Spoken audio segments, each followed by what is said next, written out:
Well, hello and good morning. Another cold morning. And hey, my bench is empty, but not for long.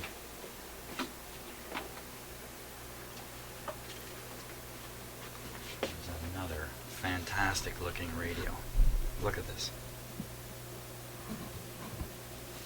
Isn't that something? Wow. Now that's a refinished cabinet. It's done beautifully. And fantastic looking. And the reason the radio's here is just for a checkout and tune-up. Let's turn it around here. It's got a original looking cord and plug, but it's actually all new. Fantastic.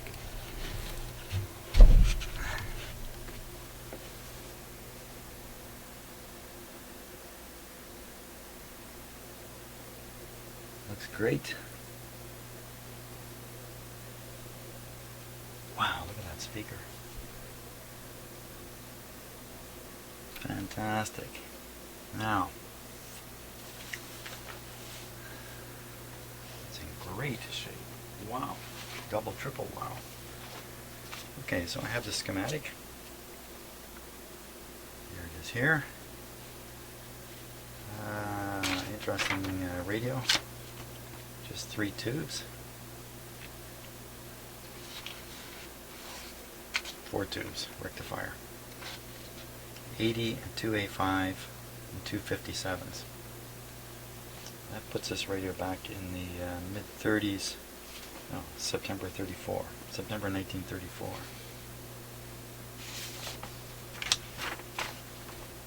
Got the alignment instructions. And a fantastic layout chart here. This has been redrawn by someone for modern drawing. This is also a modern drawing of the schematic. So thank you to whoever did it for putting in the effort to do these kinds of things. Fantastic stuff. An Atwater Kent 944. So, where to start with this? Probably plugging it in and trying it out. Now let's see. Got a ground lead here and the antenna lead here. No back on the radio. There's one of the adjustments for aligning it. And where are the rest? The chassis has to come out to get at all the alignment parts. So let's play it before we do anything.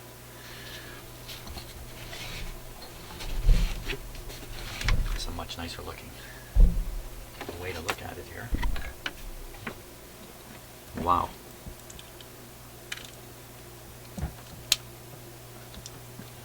I suppose this is pretty much what it looked like when it came out of the store.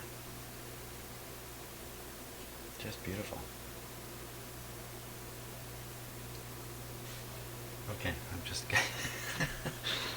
I'm enjoying looking at it so much. I'll hook it right up to my outdoor antenna.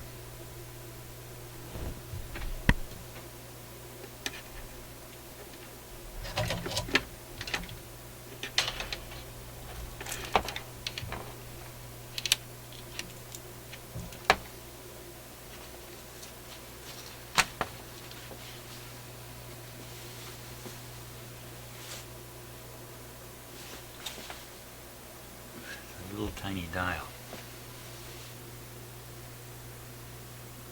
Interesting that at this time they were making dials so small you had to get right up close to look at them. At some point somebody realized the dial could be a feature too and made something much larger. But I guess at this point in time it was still all about the cabinet and the fine woodwork done in it. So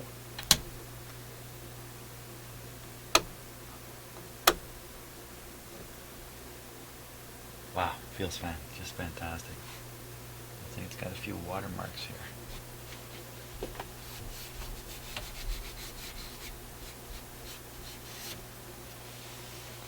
Okay, they're just right on the surface. They're gone. Here we go. Watch for the little light here. Here we are.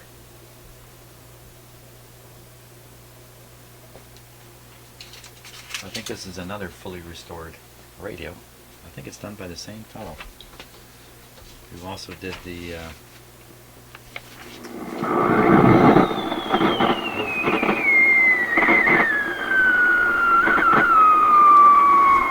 yikes. Just hit a wrong bad spot there.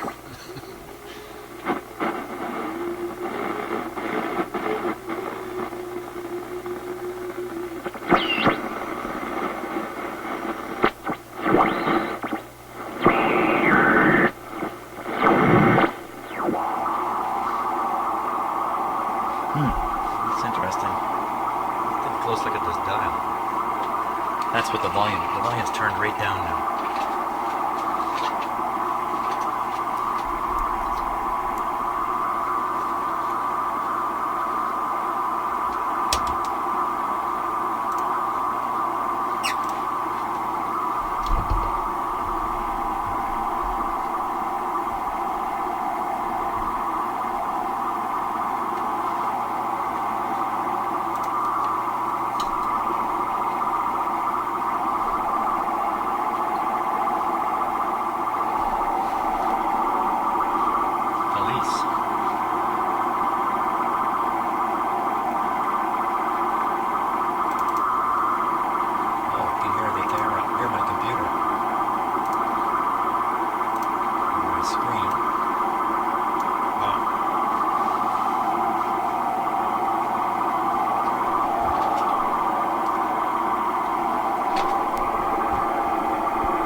There we go. I'm going to move one of my microphones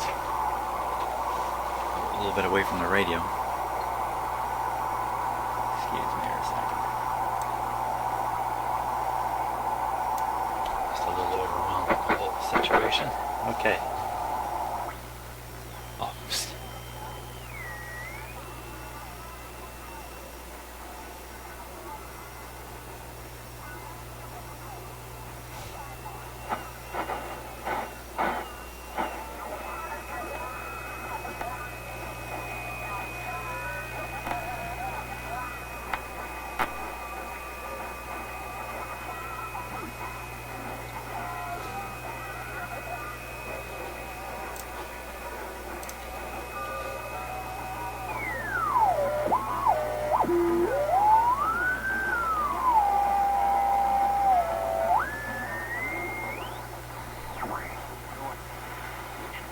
Coming out of the Iran's nuclear program, the head of business deadline for a framework agreement.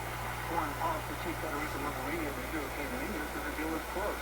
You're always optimistic, otherwise you won't be here. And I said, in the last week, I think we've made substantial progress. The work of the last week was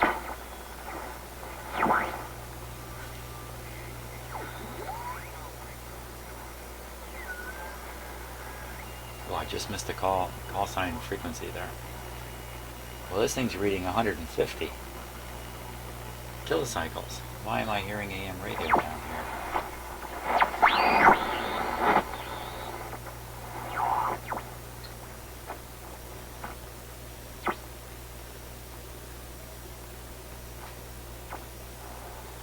Oh, and it's not 150 kilocycles. It's 1500.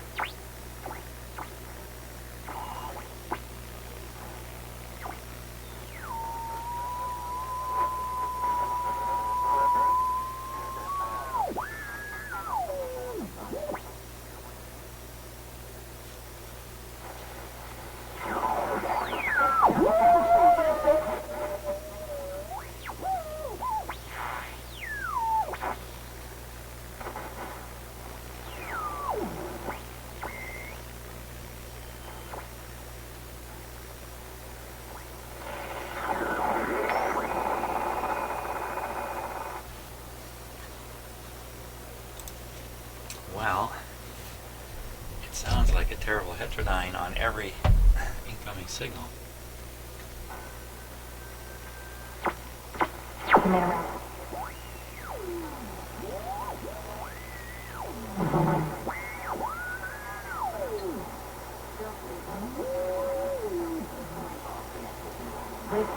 Officers say a 35 and was seriously injured at the Street area just before midnight last night. Okay, so that sounds nice and clear. If I turn the volume down, damage to the front end it switches. and some tense moments.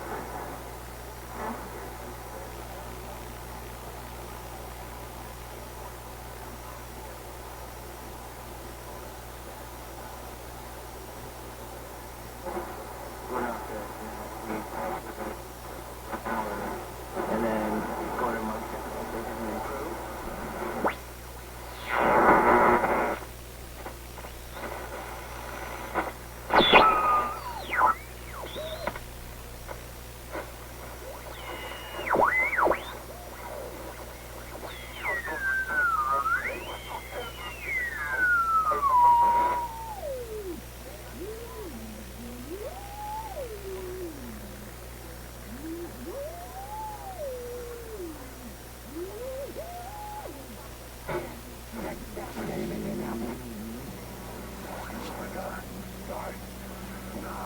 Well, Good morning, everybody. Welcome to Musica on ESPN Radio. ESPN Radio app, which is 95% at the take hotline. You can tweet us at ESPN Radio. so if you get the heterodyne to hit pretty much 0, or maybe 5 or 10 hertz, you can't hear it anymore. Radio actually sounds pretty good then, but a bit of a tuning nightmare, that's for sure. We have so much to talk about. Our phone number is 1-888-STAY-ESPN, 1-888-729-3776. We're always talking about Cinderella and madness and the dance. And the dial appears to be right on the money. There's been so much bad basketball in this NCAA I think that's tournament. 1010, that's what it reads. Let's try.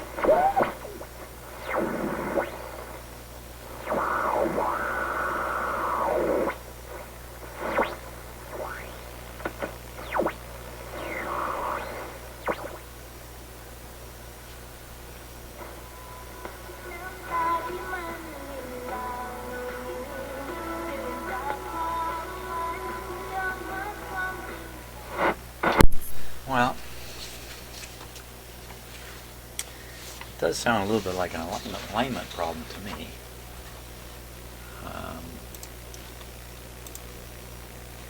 This one uses a little bit of feedback inside to boost its sensitivity, and if you set the feedback a little too high, you get a bit of a howl. I wonder if that's what we're hearing as I tune it.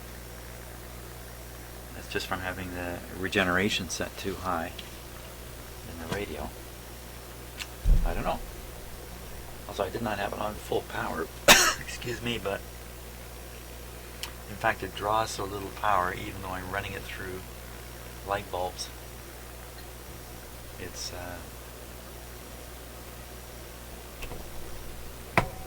still fine. Let me put this microphone back.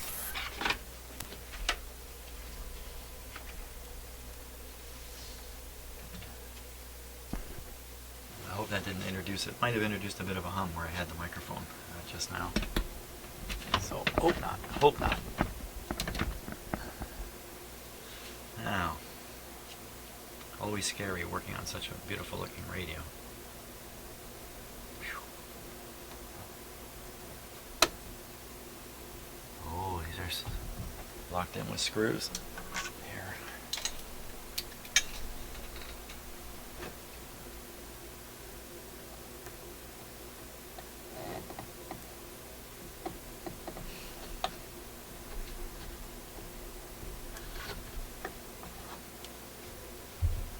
Looks like a brand new volume control.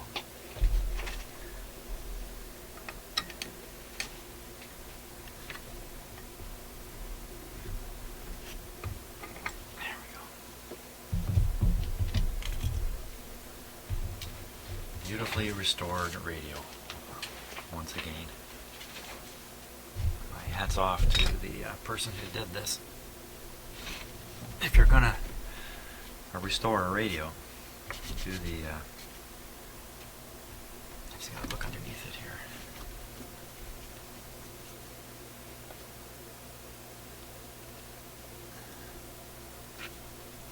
Really excellent job done, no doubt about it. I gotta find a socket to take those screws out of there.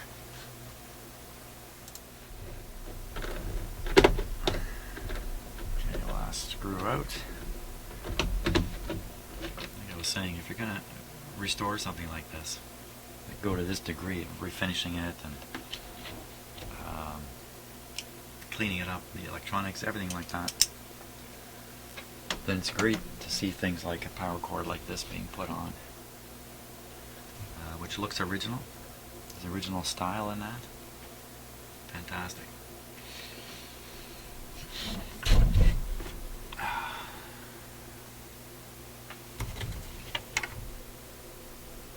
Now,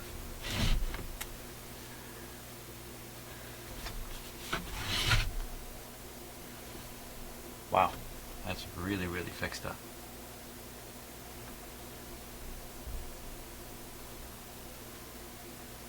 I don't want to take the speaker out if I can avoid it. The wire is wired direct. Not a lot of excess, so I'm gonna have to get the radio out and leave the cabinet in here to work on it. Now, what can I grab onto? Big power transformer. There we go.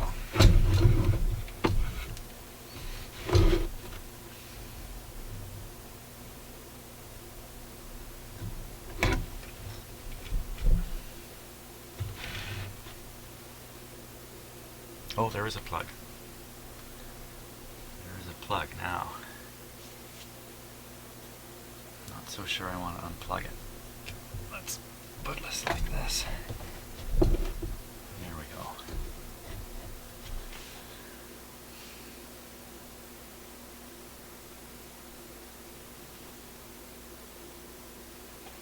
Well, this isn't new, this is original. I want to be very careful of this. Not break it. In fact, I'm going to do something to protect this cabinet while it's in here. There we go, I just bagged it up. Just a little less likely that I'm going to scratch it. Actually, a lot less likely. Now, let's just tip this guy up here. Take a look underneath.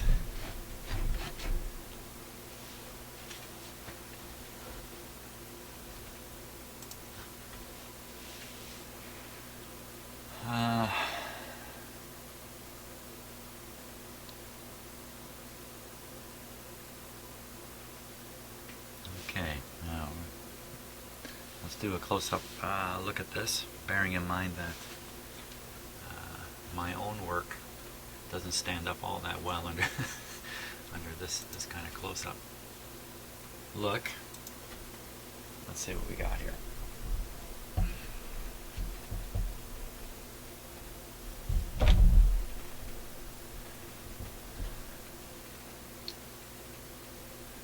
Start with these wires here. These are the light bulb wires.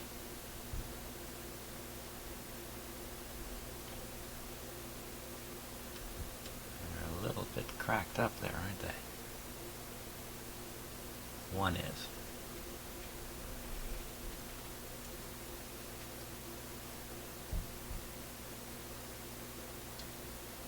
When a radio of this age, you kind of expect many of the wires to have cracked insulation, and they cannot be flexed at all. Flex them and they just crack off.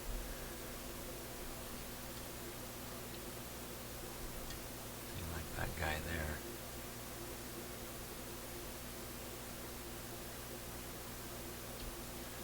So you start working on a radio like this to restore it, and you're forced into replacement of an awful lot of stuff that you might not really want to get into. Another cracked wire there.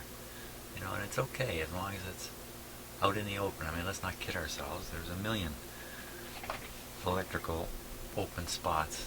Just because some insulation is cracked like that, that doesn't mean there's a problem. Soldered onto the end of this, which I'm pretty sure is a big resistor. That's a tough one to do.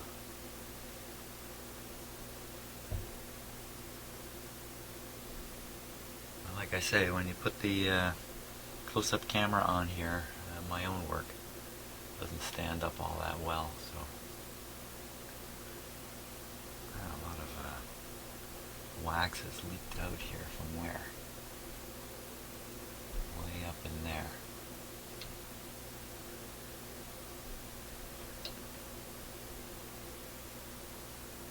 From that guy under there. Ooh.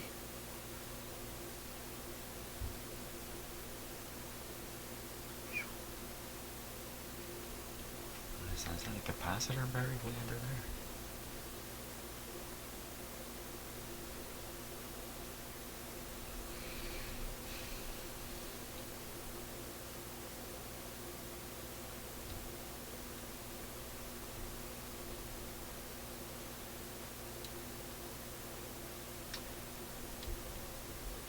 I'm just looking for something that might be egregious, not very likely to find it in a restored radio.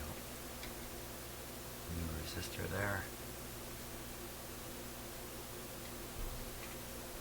Wow, I've seen so few of these, I'm not even familiar with some of these parts.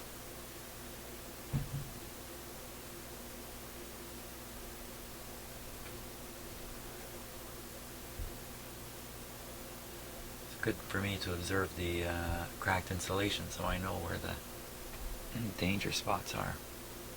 It's a little scary, but again, it's underneath the radio, no one's touching it, except under circumstances like this. So,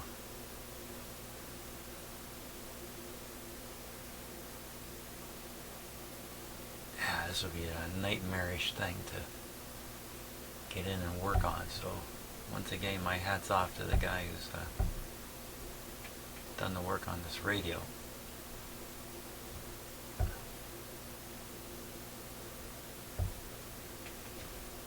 Could go further and replace all those wires, but you can just keep going further forever on these things.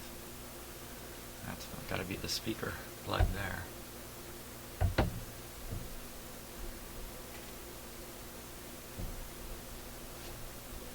Yeah, really, there's some parts in here that I don't particularly recognize. Just resistors and capacitors. And I suppose the odd coil. Okay, so that's a look at what's going on underneath here.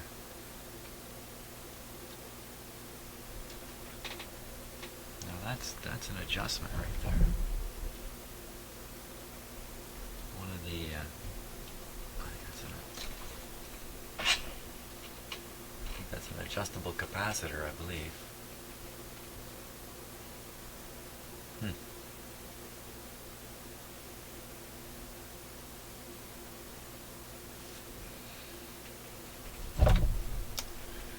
Okay.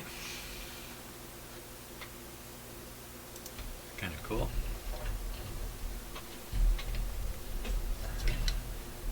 It's got a fair number of parts in it for such an older radio. Now, what am I going to do here? I think I'm just going to have to go through the alignment process step by step and see what happens. See if we can't get rid of that terrible heterodyne, which I'd have to think the radio designers would not want a radio that squeals like that as you tune stations in and out. So they would have done something. So I'm going to assume that that squeal is not supposed to be there. Put the radio back like this. I think all the adjustments are done from the top, I think. 1, 2, 3. But there was one from here. 2, 3,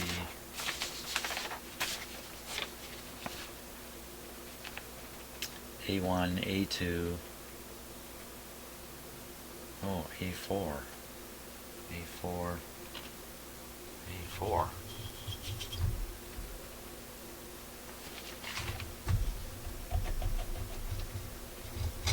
There he is.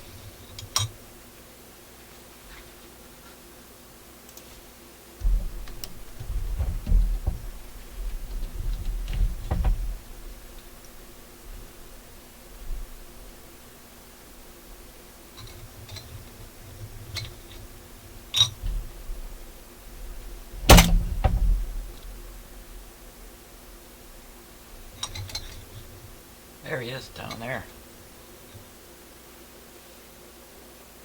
Wow, there's a little tiny resistor in there. Hang on a sec.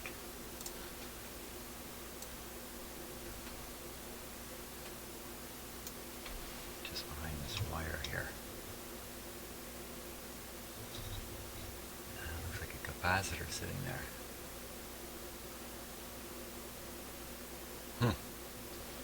Kind of looks original to me. Yikes.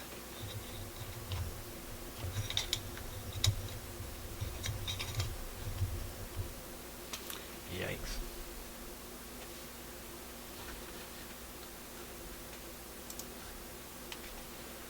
Now, next mystery on this.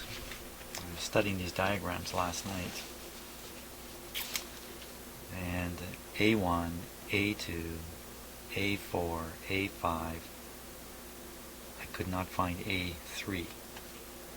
These are all the adjustments that are required to be made to tune the radio. And I looked. No A3 showing up. So I'm looking again, but I don't think it's going to show up because I spent quite a bit of time staring at this last night. So here's the instructions. I also spent an awful lot of time on this first paragraph of the instructions. And then I finally realized that this first paragraph is really the last paragraph of another radio. It doesn't even fit this radio, but I was talking about A10, A12 adjustments. Oh my gosh. I could only find up to A5. It just drove me nuts reading this over and over and over until I suddenly realized, oh yeah, here's the start of the Model 944. Connect IF test oscillator to the first detector by means of the IF coupling unit shown in figure 1. Well, I couldn't find a figure 1 anywhere. Consequently, I don't know what they're talking about there. The IF coupling unit shown in figure 1. Let's carry on. Adjust the IF oscillator to 450 kilocycles. Connect the sensitive output meter to the set. Let's meet to the speaker. Use the weakest possible oscillator signal and give a reading on the output meter with the condenser A5 turned well out in the clockwise direction. So in this case, even though the radio supposedly is tuned properly, is aligned properly, supposedly. What this suggests is you basically crank out some of the adjustments to their limit and then begin. As opposed to it's almost there and you're just refining the settings. So I gotta think a little bit about that. Since I don't understand fully how all the circuitry works in here, of course, I never do have a full understanding. So, should I really crank A5 all the way out? Peak the IF trimmers A3 and A4. Oh no, here's A3. Okay, it's an IF trimmer.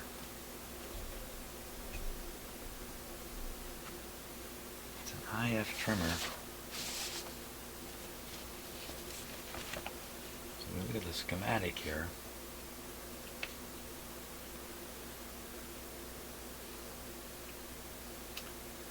When it comes to an IF, it's got to be that, intermediate frequency transformer. And there's a trimmer, A4.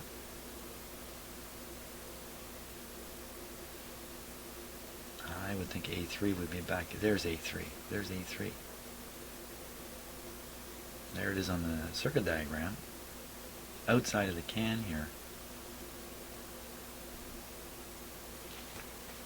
Where are you hiding, Mr. A3? We have to find it. We must find the missing A3. It could be underneath. Could be down in between things here. Could be in from the side. Oh my gosh. Look at that hole there. That's very, very suspicious. Oh.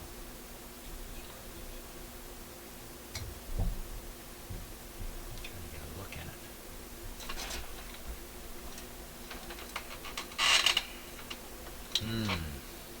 Let's see if we can pull that can off there.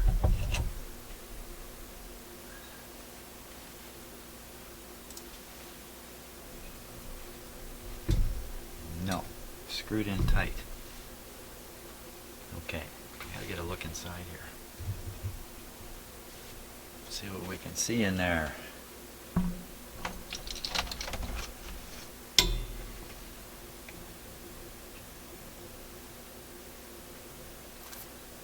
don't see an adjustment sitting there. Well, my guess is this can is on backwards. Wait a minute. It can't be.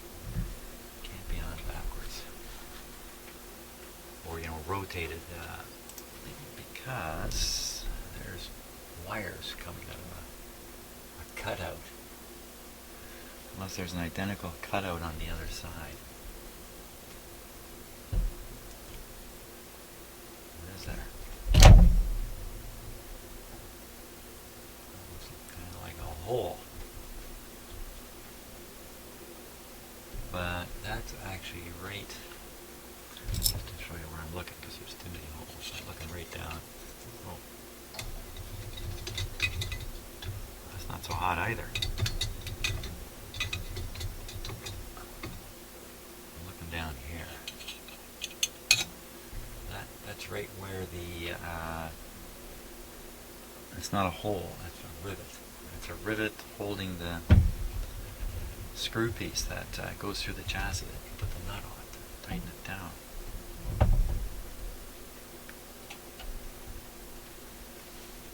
It's thoroughly mysterious.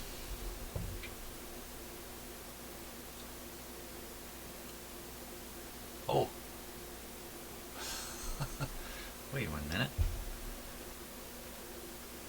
This is A3 right there. I'm totally off my nut here. Okay, there's A3. Okay, never mind. Everything I said was baloney. Which is often the case. I serve up a lot of baloney in here. Okay. I'm happy. Now we know where E3 is. Good.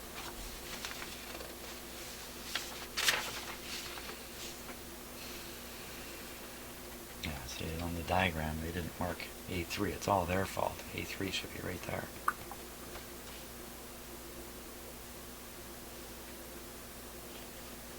Okay, back to what we're doing here then. Set the oscillator low, peak A3, A4 for maximum. Now turn the regenerative control condenser in clockwise from rear of chassis until a squeal or audio howl indicating oscillation of the IF stage. What's that say? Turn the regenerative control in or clockwise from the rear of the chassis until a squeal or audio howl indicating oscillation of the IF stage. Oh, they missed a word in that sentence.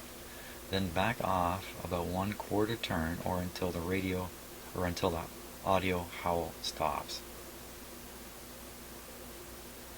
So it could be that the that adjustment A5 is just a little too far forward. If I can use the word forward, making the radio howl. Okay, so to do this properly, I'm going to have to hook up my output meter and get all that stuff set up. So that's what I'm going to do.